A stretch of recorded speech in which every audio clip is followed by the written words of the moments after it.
8:30 this morning, and forensic investigators are at this sprawling property in a low-rent suburb 40 miles from San Francisco.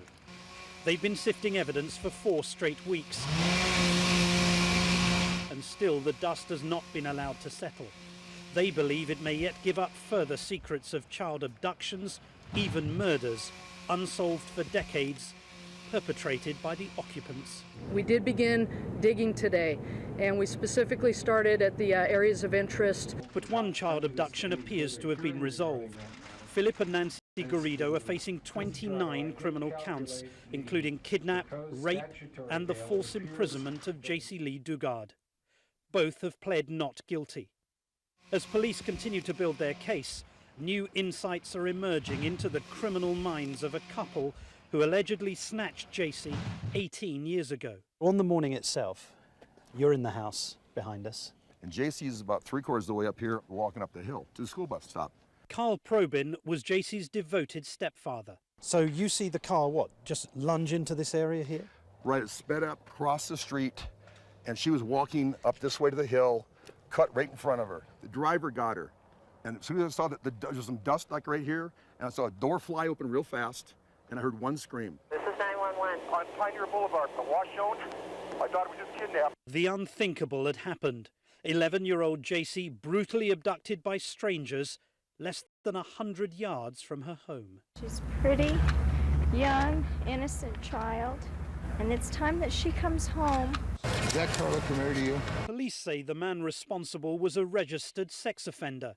In 1976, Philip Garrido was found guilty of kidnapping and rape. Sentenced to 50 years in prison, he was paroled after serving just 10. While incarcerated, Philip Garrido met Nancy while she was visiting an uncle. The two corresponded and were married even before his release in 1988, when the couple moved to Antioch, California. Authorities say 3 years later, the Garridos drove 200 miles to Lake Tahoe with only one intention. A shark doesn't think twice about attacking food and wondering if this is a good idea or not, and neither do these guys. When you get, couples roaming the country involved in this kind of activity, usually you get, the alpha dog and the other person who's quite dependent, very sick, very masochistic. In 1995, 4 years after the abduction, Garrido walked into a glass showroom and offered his services as a local printer. He said he was starting a new printing business locally in town. He was small, low overhead. Garrido would visit Tim Allen about once a month for 15 years. He told me he was severely ADD and that he was on medication. He sang to you? Yeah, out of the blue. Just started snapping his fingers, tapping his toes right here at the front counter and starts blurting out a song that he wrote. And he did that on 2 or 3 occasions. The happy sound of Garrido singing obscured the horrendous circumstances in which police say J.C. was being held. Back of the house, in a ramshackle tent, she was kept in the most appalling conditions for almost 2 decades. I'm sure she was depressed and frightened and shocked, but over time, with seduction and certain kinds of treatment, people adapt. It sounds awful, but they do adapt, or they die. Local attorney Michael Cardosa isn't surprised that a former sex offender lived unimpeded for years. This is an area replete with child molesters. It's replete with crime. So people tend to stay out of other people's business. But I thought that Megan's Law was supposed to alert local people to the presence of a child molester. But the public has to look at it. The public has to do investigation into that. Apparently it didn't happen here. Garrido did have a designated parole officer, but nobody knew what was going on inside the property. By 2005, he was so confident he was taking the girls out in public. He came in through the front door and he said, "Hey, I want to introduce you to my daughters." These girls were just stunning. Their faces were perfect. I couldn't forget the way they looked. That's one thing I do remember.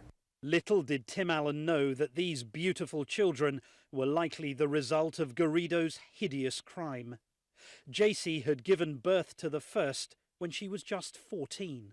Then, last year, Garrido's behavior became increasingly bizarre.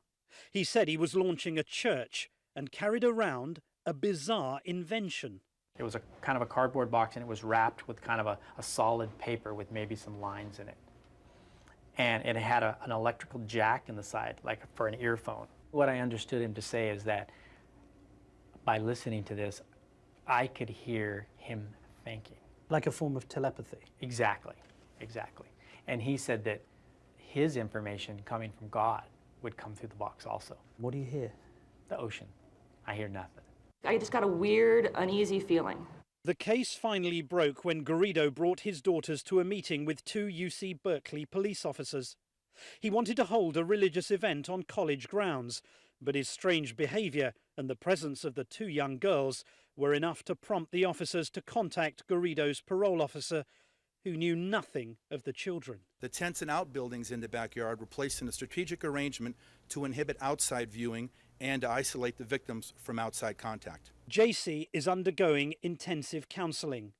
Although physically free, it'll take some time before she unravels herself from the psychological captivity of living with the Garridos. What's sadder, the 2 kids, their dad is Philip Garrido. That's Dad. How do you explain to them that their dad is a rapist, a kidnapper? He's done it before. He should have been in prison for 50 years. Think of how gut-wrenching that's going to have to be for those 2 young girls.